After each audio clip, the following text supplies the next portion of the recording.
کروایا تھا، مگر سیزن 4 میں آ کر بالکل یہ واضح ہو جاتا ہے کہ یہ حملہ سعد الدین کے کہنے پر قلعہ کارا چہسار کا گورنر ایرس کرتا ہے۔ جب کئی قبیلے والے اس مقام پر پہنچتے ہیں تو وہ یہ دیکھ کر حیران و پریشان ہو جاتے ہیں، کیونکہ عارف صاحب اور بامسی کے علاوہ تمام سپاہی جل کر شہید ہو چکے ہوتے ہیں۔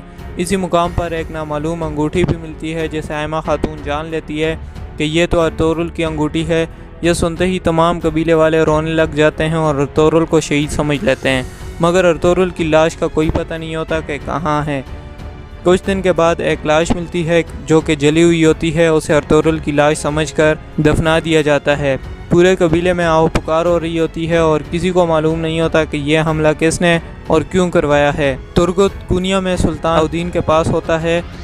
یہ خبر جب ترگت کے پاس پہنچتی ہے تو وہ بھی کونیا میں سلطان کے پاس سے قبیلے واپس پہنچ جاتا ہے۔ سعد الدین کوپک ارطغرل کے جانے کے بعد خود کو مغرب میں تمام علاقوں اور زمینوں کا سردار ظاہر کرنے لگتا ہے۔ کائی قبیلے میں ارطغرل کے بعد اس کا چھوٹا بھائی دھندار سردار بن جاتا ہے۔ وہ سعد الدین کے شدید دباؤ میں آ کر حانلی بازار کو چاودار قبیلے میں آئے اس سیزن 4 کے نئے کردار بہادر بے کو بیچ رہا ہوتا ہے۔ کئی قبیلے والے دھندار کو یہ کام کرنے سے منع کرتے ہیں، کیونکہ حانلی بازار کو بڑی مشکل سے ارطغرل اور اس کے ساتھیوں نے آزاد کروایا تھا، مگر دھندار بالکل بھی اس رائے کو قبول نہیں کرتا اور وہ مغرب چھوڑ کر کئی قبیلوں کو دوبارہ سے مشرق میں کندوگدو بھائی کے پاس لے کر جانا چاہتا تھا۔ ادھر ارطغرل زخمی حالت میں صلیبی تاجر سمکو کے ہاتھ لگ جاتا ہے۔ سمکو ارطغرل کا علاج کرنے کے بعد کارا چہسار قلعے کے گورنر ایرس کے پاس ارطغرل کو لے کر جا رہا ہوتا ہے، ارطغرل کو بیچنے کے لیے۔ وہ راستے میں ہی ہوتا ہے کہ ارطغرل وہاں سے بھاگ کر قبیلے واپس آ جاتا ہے۔ قبیلے والے آنکھیں مل مل کر ارطغرل کی طرف دیکھ رہے ہوتے ہیں کہ جس کو ہم نے دفنا دیا تھا، بھلا وہ کیسے ہمارے پاس آ سکتا ہے دوبارہ۔ مگر یہ بالکل سچ ہوتا ہے اور ارطغرل کو قبیلے میں زندہ دیکھ کر قبیلہ کافی خوش ہوتا ہے۔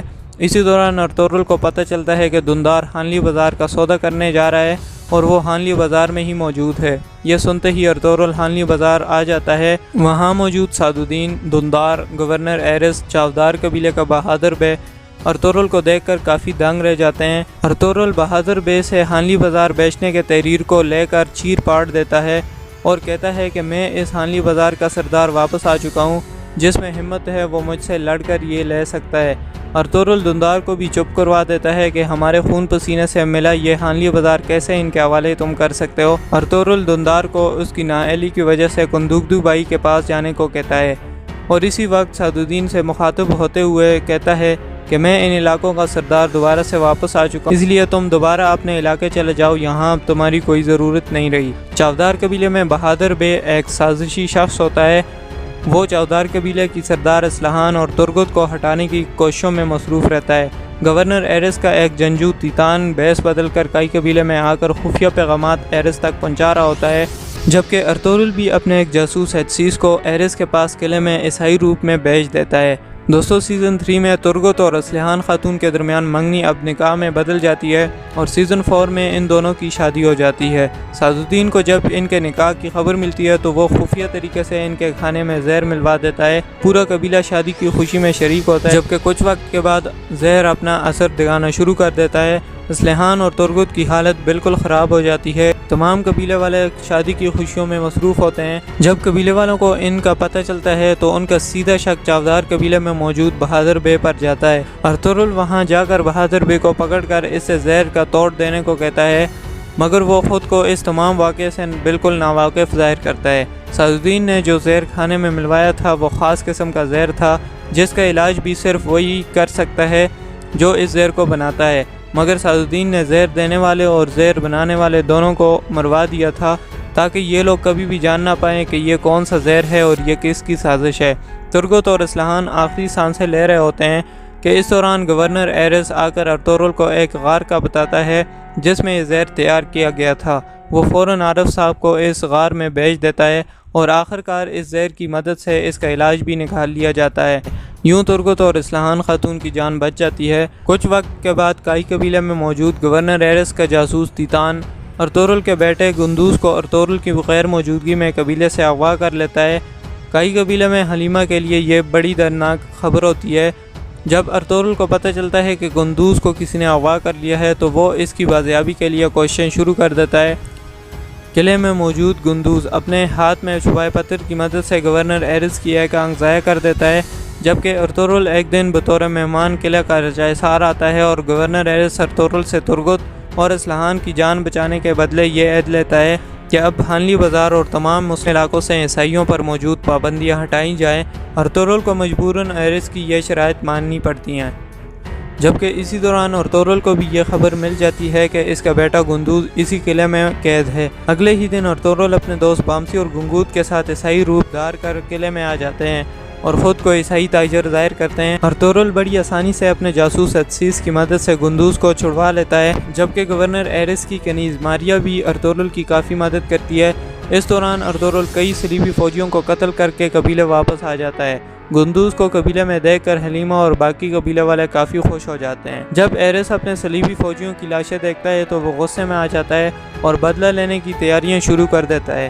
ادھر ارطغرل جرگہ منعقد کرتا ہے جس میں وہ قلعہ کارا چیسار پر حملے کا منصوبہ باقی تمام سرداروں کے سامنے رکھتا ہے۔ اسی دوران بہادر بے ارطغرل کے سامنے اپنی بہادری ظاہر کرتا ہے اور کہتا ہے کہ وہ ایسی عمارتیں بنوا سکتا ہے جس کا ہمارے فوجیوں کو کافی فائدہ ہوگا اور کوئی ان پر حملہ نہیں کر سکے گا۔ ارطغرل اسے عمارتیں اور جنگی سامان بنانے کی اجازت دے دیتا ہے، مگر دراصل وہ کئی قبیلوں کو نقصان پہنچا رہا ہوتا ہے۔ وہ اس کے بعد گورنر ایرس کو اطلاع کر دیتا ہے کہ فلاں جگہ ارطغرل کے سپاہی اور مزدور کام کر رہے ہیں، ان پر حملہ کر دو۔ ایرس اپنے فوجیوں کو لے کر وہاں حملہ کروا دیتا ہے اور تمام سپاہیوں اور مزدوروں کو شہید کر دیتا ہے۔ جب ارطغرل اس جگہ میں صرف حال احوال جاننے کے لیے آتا ہے تو آگے پورا منظر تبدیل ہو چکا ہوتا ہے، ایک بھی سپاہی زندہ نہیں ہوتا اور تمام لکڑیاں جلی پڑی ہوتی ہیں، جبکہ چاودار قبیلے میں بہادر بے خود کو زبردستی چاودار کا سردار بنا دیتا ہے۔ اس سلسلے میں وہ اصلاحان اور ترگت دونوں کو قید کر دیتا ہے، جبکہ ان کے حامیوں کو مار دیتا ہے۔ ارطغرل کو جب اس بات کا علم ہوتا ہے تو وہ چاودار قبیلے آ کر بہادر بے اور اس کے بیٹے کو قتل کر دیتا ہے، جبکہ ترگت اور اصلاحان کو قید سے آزاد کر کے دوبارہ سے قبیلہ ان کے حوالے کر دیتا ہے۔ اب جنگ کی تیاریاں کائی قبیلہ اور قلعہ کارا چیسار دونوں میں شروع ہو جاتی ہیں۔ کئی قبیلے میں عارف صاحب جنگی سامان وغیرہ کی ذمہ داری سنبھال لیتا ہے، جبکہ صلیبی فوج بھی بھرپور جنگی ہتھیار کی تیاریوں میں مصروف رہتے ہیں۔ اس دوران ارطغرل قلعے پر حملہ کرنے سے پہلے اپنی موت کی جھوٹی خبر پھیلا دیتا ہے، جسے حارث اور باقی صلیبی سچ سمجھ کر اپنی تلواریں پھینک کر خوشی منا رہے ہوتے ہیں، مگر وہ یہ بات نہیں جانتے کہ یہ صرف ارطغرل کا پلان تھا۔ اسی دوران ارطغرل اپنے ساتھیوں سمیت نمودار ہوتا ہے اور تمام صلیبیوں کو قتل کر دیتا ہے۔ گورنر ایرس اور چند صلیبی اپنی جان بچا کر ایک غار میں پناہ لے لیتے ہیں، جبکہ قلعے پر کئی قبیلے کا پرچم لہرا دیا جاتا ہے۔ اب حانلی بازار کے ساتھ ساتھ قلعہ کارا چیسار پر بھی کئی قبیلے کا قبضہ ہو جاتا ہے۔ ایرس کی کنیز ماریا کو قبیلے کی مدد کرنے کی وجہ سے قبیلے لایا جاتا ہے اور بعد ازاں اس کا نکاح عارف صاحب سے ہو جاتا ہے، جبکہ غار میں موجود ایرس کے پاس صلیبی شہنشاہ کا بیٹا اینجلو آتا ہے اور ایرس کو اس کی نااہلی سے آگاہ کرتا ہے کہ تمہاری وجہ سے ہمارے ہزاروں سپاہی قتل ہو چکے ہیں اور قلعہ بھی ہمارے پاس نہیں رہا اب، اس لیے اگر اب ارطغرل سے بدلہ نہ لیا گیا تو تم سے گورنری چھین کر تمہیں عبرتناک سزا دی جائے گی۔ ایک موقع پر ایرس ارطغرل پر حملہ تو کر دیتا ہے مگر قید ہو جاتا ہے۔ ارطغرل ایرس سے کہتا ہے کہ تم نے سعد الدین کے بارے میں سلطان کو سب سچ بتا دیا تو میں تمہیں معاف کر دوں گا۔ اس کے بعد اسے سلطان کے پاس لے جایا جاتا ہے۔ راستے میں اسے اینجلو اور تیتان مارنے کی کوشش کرتے ہیں، مگر وہ دونوں خود کئی سپاہیوں کے ہاتھوں قتل کر دیے جاتے ہیں، جبکہ ارطغرل ایرس سمیت کنیا یعنی سلطان علاء الدین کے پاس پہنچ جاتا ہے۔ یہاں پر سلطان علاء الدین کے متعلق کافی معلومات ملتی ہیں، جیسا کہ سلطان کی دو بیویاں ہوتی ہیں، ایک بیوی یونانی نسل کی مہبری خاتون جبکہ دوسری بیوی ایوبی خاندان سے عدیل خاتون ہوتی ہے۔ دونوں بیگمات سے سلطان کا ایک ایک شہزادہ ہوتا ہے۔ مہبری خاتون سے شہزادہ غیاث الدین خسرو جبکہ عدیل خاتون سے خلج ارسلان سلطان کے بیٹے ہوتے ہیں۔ ملاقات کے دوران سلطان ارطغرل کو آگاہ کرتا ہے کہ میں اپنے چھوٹے بیٹے یعنی خلج ارسلان کو تمام ذمہ داریاں سونپنا چاہتا ہوں اپنے بعد۔ وہ یہ بھی کہتا ہے کہ میں اگر چلا بھی گیا تو تم میرے بعد میرا یہ فرمان ان تک پہنچا دینا۔ اس بات کی خبر سعد الدین تک بھی پہنچ جاتی ہے اور وہ سلطان کی بیوی مہبری خاتون کو اپنے ساتھ بھی ملا لیتا ہے۔ مہبری خاتون اس لیے سعد الدین کا ساتھ دے رہی ہوتی ہے تاکہ خلج ارسلان کے بجائے اس کے بیٹے یعنی غیاث الدین کو حکومت مل جائے، اور اب وہ ہر حال میں سلطان کو قتل کرنا چاہتا ہے۔ اس مقصد کے لیے سعد الدین اپنا آخری حربہ بھی آزما لیتا ہے۔ وہ ایک دعوت کے دوران سلطان علاء الدین کے کھانے میں زہر ملا لیتا ہے اور یوں سلطان معظم علاء الدین فوت ہو جاتے ہیں۔ اس دعوت میں ارطغرل سے ناواقفیت کی وجہ سے سلطان کے سپاہی ارطغرل کو گرفتار کر لیتے ہیں۔ ان کے خیال میں زہر ارطغرل نے سلطان کو دیا ہوتا ہے۔ اس نازک صورتحال کو دیکھتے ہوئے صلاح الدین، جو کہ پہلے سے ہی سلطان بننے کا لالچی ہوتا ہے، وہ خود کو سلطان بنوا دیتا ہے اور اپنے کچھ لوگوں کو حکم دیتا ہے کہ عدیلہ خاتون کو اور اس کے بیٹے ارسلان کو قتل کر دو تاکہ وہ بھی ہمیشہ کے لیے راستے سے ہٹ جائیں۔ صلاح الدین کے حکم کی تعمیل ہوتی ہے اور دونوں ماں اور بیٹا قتل کر دیے جاتے ہیں۔ ان کے قتل کے بعد صلاح الدین کچھ وقت کے بعد سرداری سلطان علاء الدین کے بڑے بیٹے خسرو کو دے دیتا ہے اور اپنی چالوں میں دوبارہ سے مصروف ہو جاتا ہے کہ کب اس نئے سلطان کو بھی راستے سے ہٹا دیا جائے، اور جس کے بعد راستہ بالکل صاف ہو جائے گا اور سلطان بننے سے پھر اسے کوئی نہیں روک سکے گا۔ اس سلسلے میں وہ اپنے منہ بولے بیٹے گنال کو سلطان سے کہہ کر قلعہ قاہرہ چہسار کا کنٹرول دے دیتا ہے اور کئی قبیلے کا وہاں سے کنٹرول ختم کر دیتا ہے، جبکہ کئی قبیلے میں ارطغرل کا سب سے بڑا بھائی سارم بھی دوبارہ سے قبیلے واپس آ جاتا ہے۔ ارطغرل کو سزائے موت دینے ہی والی ہوتی ہے کہ شیخ ابن العربی تشریف لاتے ہیں اور سلطان کو ارطغرل کے بے گناہ ہونے کی خبر سناتا ہے۔ سلطان بھی ابن العربی کی شخصیت کی وجہ سے ارطغرل کو چھوڑ دیتا ہے۔ اس کے بعد ابن العربی ارطغرل کو دور لے جا کر نصیحت کرتے ہیں اور آگے کیا کرنا ہے اس کے بارے میں آگاہ کرتے ہیں۔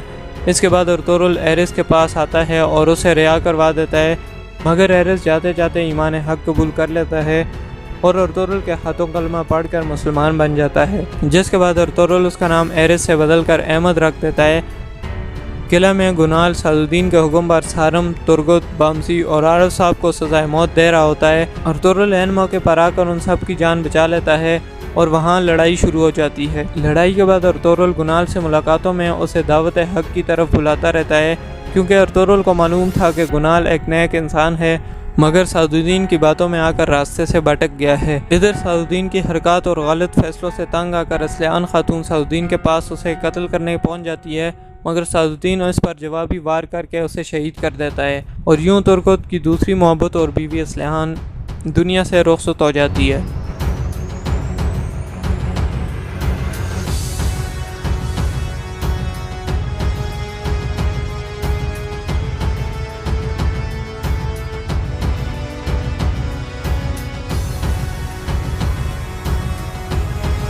اس کے بعد صلاح الدین سلطان غیاث الدین کا اثر و رسوخ اور حکم ختم کر دیتا ہے۔ بظاہر تو وہ سلطان تھا، مگر اس سے زیادہ ان کے لوگ صلاح الدین کی بات مان رہے ہوتے ہیں اور صلاح الدین جو بھی حکم دیتا ہے وہ لوگ اسے تسلیم کر لیتے ہیں۔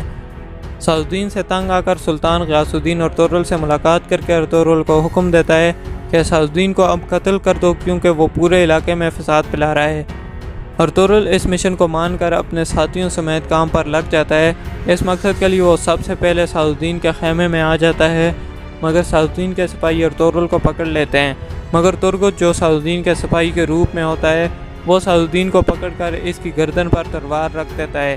یوں صلاح الدین کے بدلے ارطغرل کی واپسی ہو جاتی ہے، مگر صلاح الدین ارطغرل اور اس کے ساتھیوں کا پیچھا کرتا ہے اور راستے میں لڑائی کے بعد بالآخر ارطغرل کے ہاتھ صلاح الدین لگ جاتا ہے اور ارطغرل بنا کچھ سوچے سلطان کے دیے گئے مشن کے مطابق صلاح الدین کا سر تن سے جدا کر دیتا ہے۔ وہ صلاح الدین جس نے کئی بڑے بڑے مسلمانوں کو شہید کیا، جن میں کئی ترک سردار سلطان علاء الدین، سلجوقی شہزادہ خلج ارسلان اور ارسلان خاتون جیسے لوگ شامل ہیں، اب وہ صلاح الدین زمین پر بنا سر کے پڑا ہوتا ہے۔ سلطان ارطغرل سے کافی خوش ہوتا ہے، کیونکہ ارطغرل نے اس کی راہ سے سب سے بڑے غدار کو ہٹا دیا تھا۔ ارطغرل اس کے بعد قبیلے واپس آ جاتا ہے۔ وہ گنال کو قلعے کا گورنر ہی رہنے دیتا ہے، کیونکہ گنال بھی اب صلاح الدین کے بعد ارطغرل پر ہی بھروسے کرنے لگتا ہے۔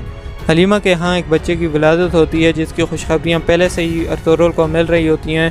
اس بچے کا نام عثمان رکھا جاتا ہے، مگر ارطغرل کی بیوی اور اس کے نامولود بچے کی ماں حلیمہ دل کی دھڑکن بند ہونے کے سبب انتقال کر جاتی ہیں۔ یوں سیزن 1 سے لے کر اب تک ارطغرل کا ساتھ نبھانے والی اور ہر موقع پر قبیلے کا بھلا سوچنے والی حلیمہ اب دنیا سے کوچ کر جاتی ہے۔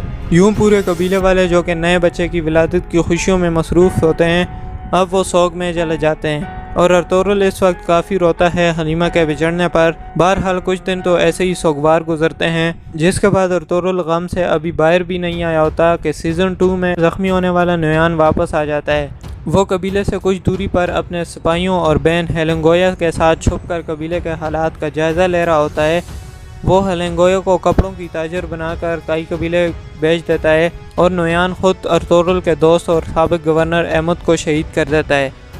جس کے بعد اوکتائی خان جو کہ منگولوں کا سربراہ ہوتا ہے وہ نویان کو سلطان کے پاس بھیجتا ہے تاکہ سلطان کو اس بات پر قائل کر سکے کہ اگر مسلمان یہاں محفوظ رہنا چاہتے ہیں بنا جنگ کیے تو ہدیہ ادا کرنا پڑے گا، ورنہ منگول فوج ان مسلمانوں کو باقی مسلم ریاستوں کی طرح ختم کر دے گی۔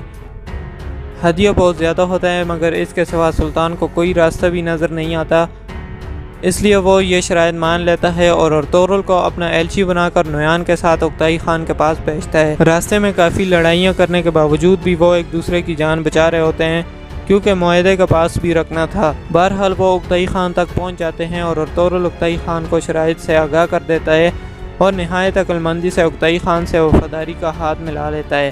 اس کے بعد ارطغرل ترگت، بامسی اور عبد الرحمن کو سلجوق سلطنت کے بارڈر پر بھیج دیتا ہے، مگر اگلے ہی روز خبر آتی ہے کہ منگولوں کا سربراہ اوکتائی خان مارا جا چکا ہے۔ اس کا سیدھا شک نویان کو ارطغرل پر ہوتا ہے اور وہ ارطغرل کو ڈھونڈنے اپنے سپاہیوں کو چاروں طرف پھیلا دیتا ہے، مگر ارطغرل پہلے ہی وہاں سے نکل چکا ہوتا ہے۔ ارطغرل جب قبیلے میں آئمہ خانم کے پاس آتا ہے تو ہلنگویا آئمہ خانم پر حملہ کرنے ہی والی ہوتی ہے کہ آئمہ خانم کے ہاتھوں ہی قتل ہو جاتی ہیں۔ نویان تک جب بہن کی موت کی خبر پہنچتی ہے تو وہ پہلے سے ہی غصے میں ہوتا ہے اور اب وہ سر پکڑ کر بیٹھ جاتا ہے اور اب ارطغرل سے بدلہ لینے کا وعدہ کرتا ہے اور سلجوق سلطنت کو ختم کرنے کی قسم کھاتا ہے۔ ادھر ارطغرل کے پاس شہنشاہ کا بیٹا ایلچی بن کر آتا ہے اور ارطغرل سے کہتا ہے کہ اگرچہ ہم کئی سالوں سے ایک دوسرے کے خلاف لڑتے آ رہے ہیں مگر اب منگول شدید غصے میں ہیں اور وہ کسی بھی وقت ان تمام علاقوں پر قبضہ کرنے آ سکتے ہیں، اس لیے ہمارا اتحاد میں رہنا نہایت ضروری ہے۔ ارطغرل اس سے اتحاد کر لیتا ہے۔ اس کے بعد ارطغرل سوگوت کی طرف ہجرت کرنے کا فیصلہ کرتا ہے اور آخر میں وہ ابن العربی سے مل کر تمام صورتحال سے آگاہ کرتا ہے اور ہجرت شروع کر دیتا ہے۔ دوستو یہاں پر سیزن 4 اینڈ ہوتا ہے۔